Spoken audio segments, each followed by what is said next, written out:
Olá, seja muito bem-vindo ao Ação Sustentável, um programa que tem o propósito de mostrar ideias, projetos e soluções capazes de beneficiar o meio ambiente ou gerar sustentabilidade no campo em diferentes segmentos do agronegócio.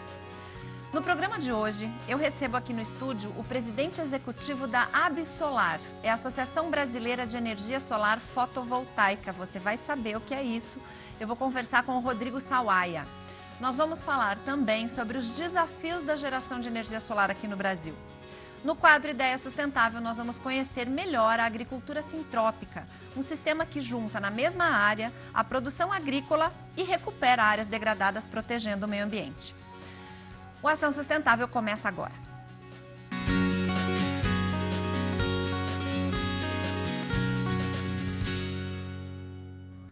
E hoje eu recebo aqui, assunto curioso, o presidente executivo da Absolar, Rodrigo Sawaia. Rodrigo, seja muito bem-vindo. É assim que fala seu nome? É isso mesmo. Sawaia. Muito obrigado. Um prazer estar aqui com vocês. Prazer é nosso. Vamos aprender.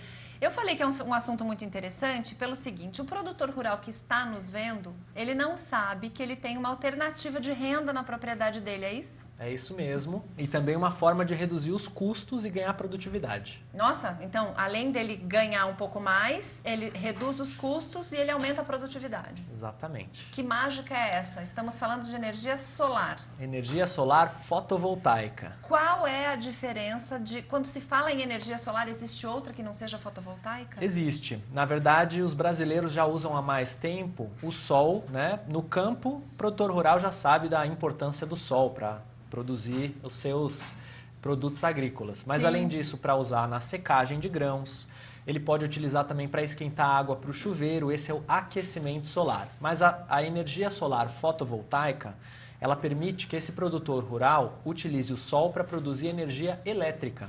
Ah, o fotovoltaica se refere ao tipo de energia que ele vai produzir com o sol. Exatamente. Em vez de ser aquecimento, né, vai ser energia elétrica. Entendi.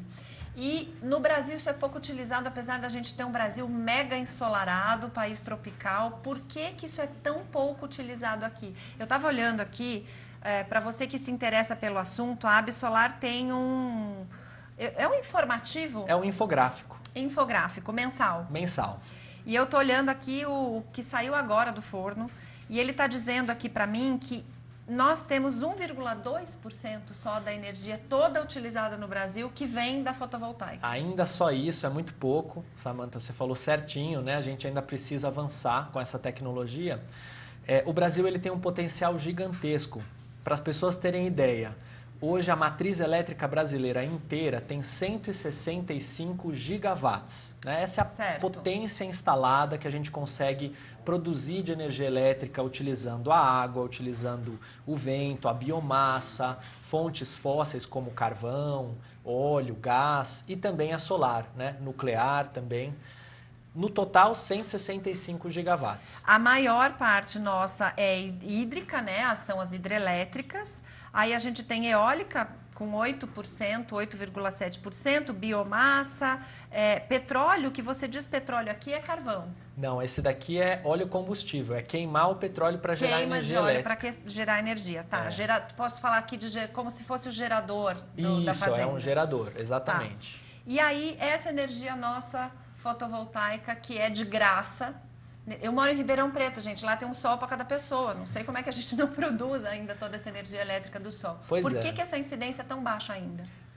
Nós demoramos para acordar para essa tecnologia. Felizmente, o Brasil agora está entrando muito forte no uso da energia solar fotovoltaica, seja no campo ou também na área urbana, né, nos prédios, nas casas das pessoas, em comércios. Então, uma padaria, um posto de gasolina, um mercadinho, uma farmácia estão começando a utilizar essa tecnologia para reduzir os seus gastos com energia elétrica. E no campo, o produtor rural ele pode fazer muitos usos dessa energia. O mais habitual, que alguns produtores já usam faz algum tempo, é para bombear a água. Né? Sim, porque eles usam demais esse tipo de recurso, às vezes para irrigação, às vezes para a própria produção, lavagem de café, enfim. Às vezes um tanque para peixes também. Então, a água é muito importante para a produção rural e o bombeamento de água, seja de um poço ou de um açude, costuma ser feito e já é possível fazer isso com a energia solar fotovoltaica. Mas além do bombeamento de água, desculpa. Imagina. Além do bombeamento de água, a gente pode utilizar essa tecnologia para irrigação diretamente, para poder mover os pivôs ou sistemas de irrigação, de gotejamento, de aspersão. A gente pode utilizar também essa tecnologia para fazer, por exemplo, algum processo produtivo no campo, né? Você pode utilizar para refrigeração, você pode utilizar também para monitoramento, câmeras de monitoramento, segurança da propriedade. É muita coisa. Pode utilizar para cerca elétrica, para manejo animal, né? Tanques de aeração para você levar ar para os tanques de criação de peixes, né? Que é muito necessário, principalmente quando você faz criação de peixe, que agora tem um incremento de custo aí, precisa de muita aeração na água. Mas você está falando isso, me parece, a impressão que eu tenho é que eu preciso de uma superfície muito grande de captação, de placa solar, para transformar isso numa energia que possa ser utilizável. No sentido de, eu não consigo... Você falou em prédio, fiquei até surpresa, porque para mim a superfície que o prédio tem não é suficiente para captar isso e transformar energia para o prédio. Estou errada? Então, depende do uso, mas olha que interessante. Vou dar um exemplo para a gente entender como essa tecnologia ela utiliza muito menos área do que a gente imagina. Para abastecer o Brasil inteiro, só de energia solar fotovoltaica. Se a gente não usasse hidrelétrica, eólica, nenhuma única outra fonte, só solar. Os 165 gigawatts. A gente ia precisar de uma área equivalente ao tamanho do município de Salvador. Então, nossa, juro, para o Brasil inteiro? Inteiro, para abastecer o país inteiro. O nosso potencial solar é tão grande que se a gente aproveitar só as melhores áreas do Brasil, a gente consegue produzir uma potência 170 vezes maior do que a potência do Brasil atual. Aqueles 165 gigawatts, sim, dá para fazer isso no Brasil 170 vezes. Que loucura! É muito. E se a gente pensar então para um prédio, né? Você mencionou, se for um edifício até 5 andares, que tem aí 4, 5 apartamentos por andar, você consegue utilizar a área de cobertura, o telhado, para abastecer as áreas comuns e abastecer um pouco também dos apartamentos de cada uma dessas pessoas. Com isso, a conta de luz da área comum, que todo mundo paga no condomínio, você reduz ela para quase zero. Você reduz ela bastante. E para as pessoas, você consegue ter um desconto importante também. No telhado de uma casa, você tem área mais do que suficiente para combinar a geração de energia elétrica. Se você quiser também esquentar a água do chuveiro com a outra tecnologia, o aquecedor, cabe. Na mesma placa? Não, em outra placa, são placas diferentes. No mesmo telhado. São equipamentos diferentes, mas no mesmo telhado você consegue incluir as duas tecnologias. Energia, aquecimento. Energia elétrica e aquecimento. E aquecimento. O que me vem na cabeça aqui, com tanto potencial, com uma energia tão barata, entre aspas, porque a matriz é de graça, isso não era tão difundido no Brasil, porque ou essa tecnologia não existia, é nova relativamente com relação à hidrelétrica, fonte de combustível fóssil, ou é muito cara. E aí eu vou deixar com o meu produtor lá curioso, porque a gente vai falar isso no outro bloco da energia, da entrevista enérgica que a gente está tendo aqui. Mas eu imagino que seja isso, se não for ele vai me desmentir. A gente volta daqui a pouco com essa entrevista, porque agora é hora de esclarecer a sua dúvida. No É Verdade de hoje, o assunto é Programa de Regularização Ambiental. Está acontecendo uma confusão na legislação brasileira sobre isso e a pergunta é a seguinte: é verdade que não há mais prazo para adesão ao Programa de Regularização Ambiental no Brasil? A gente vai responder para você. Nós vamos agora para um rápido intervalo. Na volta a gente continua a entrevista com o Rodrigo Sawaia, presidente executivo da Absolar. Voltamos já.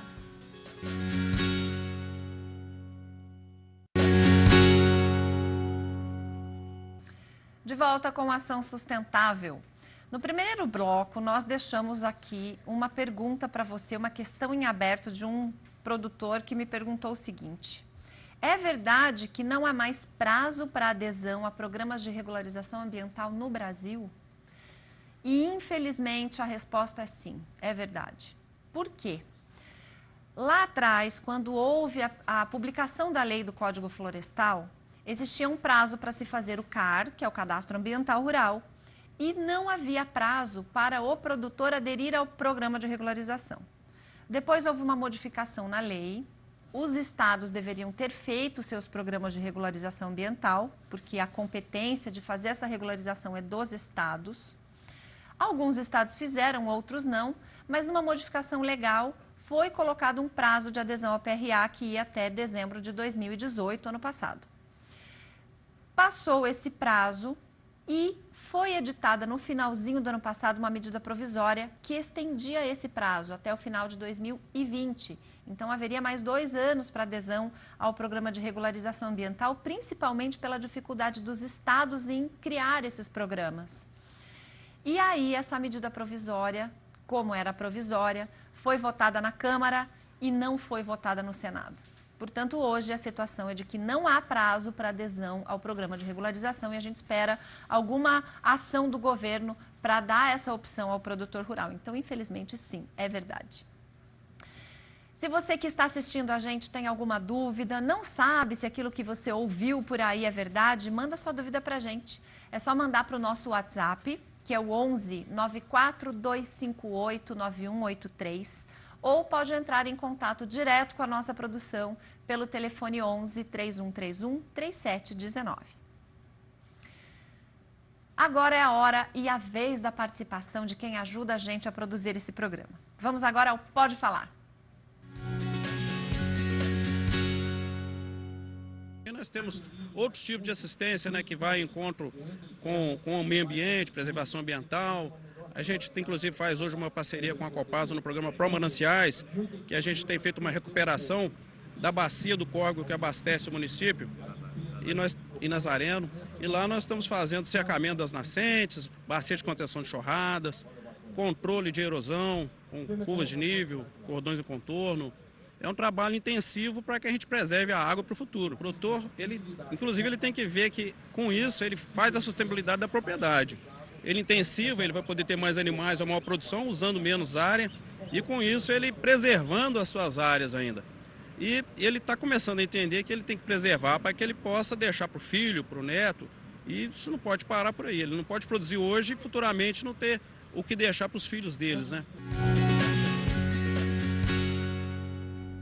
E a gente continua a nossa conversa com o presidente executivo da Absolar, Rodrigo Sawaia. Eu tenho certeza que eu te deixei curioso, porque se essa energia solar é tão bacana, se a gente tem sol no Brasil inteiro, por que que a gente não usa? Então eu deixei a seguinte pergunta: ou é muito caro, ou essa tecnologia é muito nova. Tô errada, Rodrigo? Vamos lá, tá errada. Ai, que bom, aleluia. Dessa vez eu vou ter que te corrigir, mas é para o bem, né, da informação e para o da bem geral da população. nação, né? Até porque era um mito muito grande isso, né? No passado essa tecnologia ela foi cara, mas a energia solar fotovoltaica é uma tecnologia, para a gente ter uma ideia, ela começou em aplicações no espaço. O primeiro uso dessa tecnologia foi em satélites espaciais, sondas espaciais, Nossa, telescópios. novidade total para mim. Pois é, então começou lá no espaço, né? E agora essa tecnologia, ela se barateou tanto que começou a ser utilizada aqui na Terra. É uma tecnologia muito robusta, feita para durar. Os equipamentos têm garantia de mais de 25 anos de performance. Nossa, que beleza. Né? Então, para o produtor rural que gosta de pouca dor de cabeça, combina super bem com o que ele precisa. O que acontece? No passado, essa tecnologia era cara, mas olha que impressionante. Da década de 1970 para cá, o preço caiu 250 vezes. Nossa, era caro, hein? É de cair o queixo, né, agora. Era muito caro. Era muito caro. Mas agora, com um preço que caiu tanto, hoje já é mais barato você gerar energia elétrica com o sol do que você comprar essa energia da rede de distribuição. Você coloca nessa conta o investimento nesse equipamento que vai durar 25 anos? Você coloca o investimento, porque esse é o grande investimento que o produtor tem que fazer. Né? Ele, basicamente, a manutenção, a operação desse sistema, praticamente zero. O que ele não precisa comprar combustível, porque o combustível é o sol que é de graça. Sim. E o que ele precisa fazer é investir no sistema na hora de construir, de instalar esse sistema. Né? Esse investimento ele pode fazer com o dinheiro dele ou ele pode pegar um empréstimo. E o produtor rural tem várias opções de financiamento com custos muito interessantes para tecnologias sustentáveis como a solar fotovoltaica. Então tá aí uma boa notícia para o produtor rural. Com certeza, porque aí ele pode investir com juro barato para fazer e ele vai se pagando por conta do que ele consegue economizar na energia elétrica. Né? Exatamente. Então ele faz a conta, depois de alguns anos ele consegue pagar esse investimento, o sistema vai ser instalado de acordo com a quantidade de energia elétrica que ele precisa. É possível com esse sistema reduzir em até 80%, 90% os gastos com energia elétrica. Então é muita coisa, dependendo do produtor rural, isso faz muita diferença. Por que eu não consigo 100%? Você não consegue 100% porque tem um custo mínimo que chama custo de disponibilidade, que você continua tendo que pagar à distribuidora. Ah, certo. É um custo de manutenção da rede, mais ou menos, né? Esse custo a gente também, quando não consome água, ainda assim tem um custo mínimo para pagar, né? Quem tem ainda telefone, conta de telefone fixo, se não usar o telefone, continua mesmo assim tendo que pagar um valor mínimo. Essa taxa mínima você também paga na energia elétrica e é esse custo de disponibilidade. Então essa parte, mesmo que você gere energia suficiente, essa parte você continua tendo que pagar. Dias nublados geram energia? Geram, mas geram menos do que dias ensolarados, né? Assim como... Curitiba, então, Deus me livre, né? Porque lá não faz sol. Olha que interessante. O sul do Brasil, especialmente a região de Paraná e Santa Catarina é até um pouquinho pior que Curitiba. Então, Florianópolis é o que a gente diz a cidade menos ensolarada do Brasil. Jura? Ali a região de Florianópolis, a região de Santa Catarina. Mas mesmo essa região que, para nós brasileiros que estamos acostumados com um sol maravilhoso, parece pouco sol, tem mais sol do que a região da Bavária, que é a região mais ensolarada da Alemanha, ou do que o Reino Unido, ou do que o Japão. Então isso significa dizer que mesmo um sistema instalado numa propriedade rural no interior de Santa Catarina vai produzir mais eletricidade do que se estivesse lá na Alemanha. Que coisa boa, pelo menos em alguma coisa a gente tinha que ganhar deles. Deixa eu falar um pouquinho sobre o uso aqui no Brasil já dessa energia. A gente ainda, então, está no 1,25, não, 1,2. Mas a gente tem aqui, tem um ranking, está muito interessante aqui porque tem um ranking. Minas Gerais é o estado que mais tem potência instalada. Isso. E o que menos tem é Roraima. E de município, o que mais tem é o Rio de Janeiro. O que faz, o que leva esses estados? Existe política pública para isso? Como é que está essa situação? Se o produtor hoje quiser ir buscar isso em algum lugar, para quem que ele recorre? Vamos lá. Então, primeiro, realmente, existe uma variação bastante grande aí, estados, municípios, cada um está numa posição diferente nesse ranking. A gente poderia pensar que onde tem mais sol vai ter mais uso de energia solar fotovoltaica, mas não é bem simples assim a conta. Não foi o que me mostrou aqui, porque Fortaleza está atrás de Minas, então não faz sentido. Pois é. O que acontece? Minas Gerais, hoje, primeiro, tem sol de qualidade, especialmente a região norte de Minas é muito ensolarada, né? Esse investimento é menor, porque essa energia é mais cara. O que em negócios a gente chama do payback é mais rápido. É mais rápido, exatamente. Outra coisa importante, Minas Gerais tem a melhor política tributária, ou seja, condições de incentivos para quem investe nessa tecnologia. Então eles fizeram a lição de casa, é o estado que hoje melhor está posicionado para incentivar as pessoas, as empresas, os produtores a usarem essa tecnologia. A gente queria justamente que os outros estados também seguissem esse caminho. Né? Olha que bacana, se você aí quer uma sugestão para o seu estado, fale para dar uma olhadinha, uma espiada o que está acontecendo em Minas, que tipo de incentivo é esse, que tipo de política pública aconteceu lá para acontecer aí também para a gente poder viabilizar. Exatamente. E é por isso que fez eles usarem mais. E nesses estados, nesses municípios que usam menos, não tem nada a ver com o sol, então é mais uma questão de incentivo. É uma questão de hoje ainda existir falta de incentivos ou de um programa voltado para essa tecnologia. A gente, inclusive, a AB Solar, a entidade que eu represento, tem trabalhado para levar para os prefeitos, para levar para os governadores propostas de programas de desenvolvimento do uso dessa fonte. Né? As empresas que fazem lá em Minas é a CEMIG, por exemplo. Ela não é um fator meio contra isso? Bom, hoje o que a gente percebe é que existe espaço para todo mundo no mercado. A nossa visão é a seguinte, essa tecnologia está acontecendo e a gente não pode parar o futuro e parar o avanço. São os taxistas contra os Ubers. Assim como no passado tinha linha de telefonia fixa, que hoje a revolução tecnológica transformou todo mundo aí num ponto de telefone com seu celular no bolso. A gente antes tinha só taxista podendo trabalhar e levar as pessoas de carro. Hoje tem outras formas de você fazer isso. A gente ia na videolocadora. Ia na videolocadora, muita gente ainda vai num hotel, em vez de pegar, por exemplo, um quarto alugado de alguém, num Airbnb, né? Mas isso está mudando. Faz parte dessa nova transformação. É uma onda de evolução tecnológica e no caso da energia, né, a solar fotovoltaica ela vem para trazer mais poder de escolha para o consumidor, porque ele passa a poder escolher que tipo de energia ele quer consumir. Ele pode gerar a própria energia. Ele com isso vai ter mais controle nos seus gastos e vai poder planejar também os seus gastos com energia elétrica melhor, porque na nossa casa a gente não faz ideia de quanto que vai pagar a conta no mês que vem, né? Então, o que a gente vê que essa tecnologia pode trazer de mais positivo para o produtor rural é mais liberdade, mais autonomia, mais controle nos gastos e poder de escolha. Então, é um caminho que a gente acredita não tem mais volta.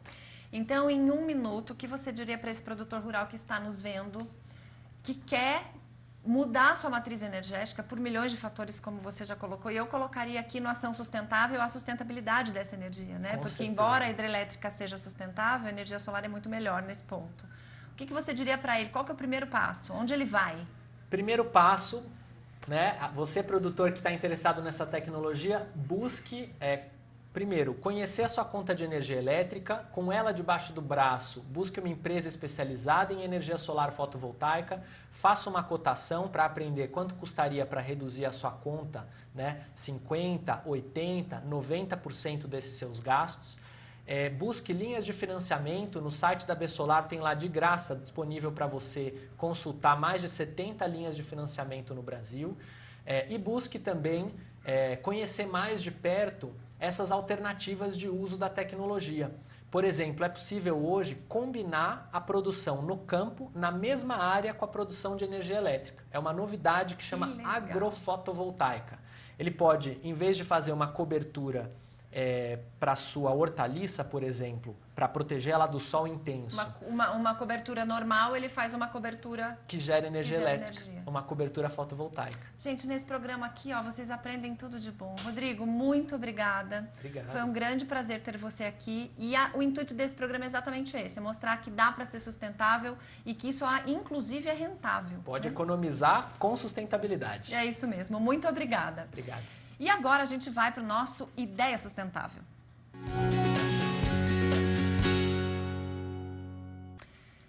Agora nós vamos conhecer a tal da agricultura sintrópica. Está na moda esse nome, mas o que é isso?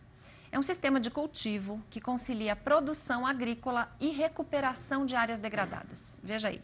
A agricultura sintrópica é um trabalho de como você aplica uma quantidade de energia que você tem para gerar o máximo de energia futura. Por exemplo, se eu tenho isso de músculo, de dinheiro, de mão de obra, de mudas, sementes, como eu aplico isso para aumentar a energia do sistema? Sintropia quer dizer o aumento energético de um sistema.